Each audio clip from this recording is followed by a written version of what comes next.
आज हरूफ़े तहज्जी की जांच होगी, तो मुझे बताइए कि अलिफ मद आ और सीन इनकी आवाज़ें क्या हैं और अलिफ मद आ और सीन के दोस्त कौन से हैं, उनके नाम लीजिए।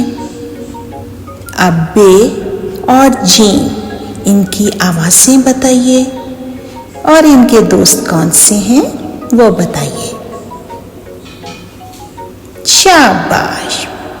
लाम और पे इनकी आवाज़ें बताइए और इनके दोस्त कौन कौन से हैं उनका नाम लीजिए।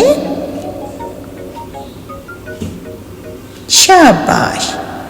टे और चे इनकी आवाज़ बताइए और इनके दोस्त कौन से हैं उनका नाम लीजिए। शाबाश। शीन और रे इनकी आवाज़ें बताइए और इनके दोस्त कौन से हैं, नाम लीजिए बेटा। फे और स्वाद इनकी आवाज़ बताइए क्या है और इनके दोस्त कौन से हैं। शाबाश, ठीक बताया। अलिफ और हमज़ा इनके दोस्त कौन से हैं बताइए। शाबाश शाबाश।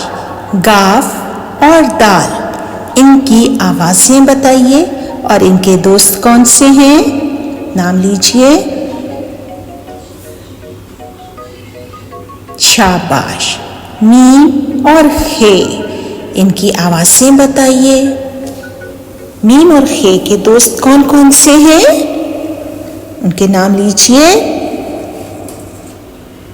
शाबाश। ऐन और गैन, ऐन की आवाज़ और गैन की आवाज़ बताइए। ऐन के दोस्त कौन से हैं और गैन के दोस्त कौन से, नाम लीजिए।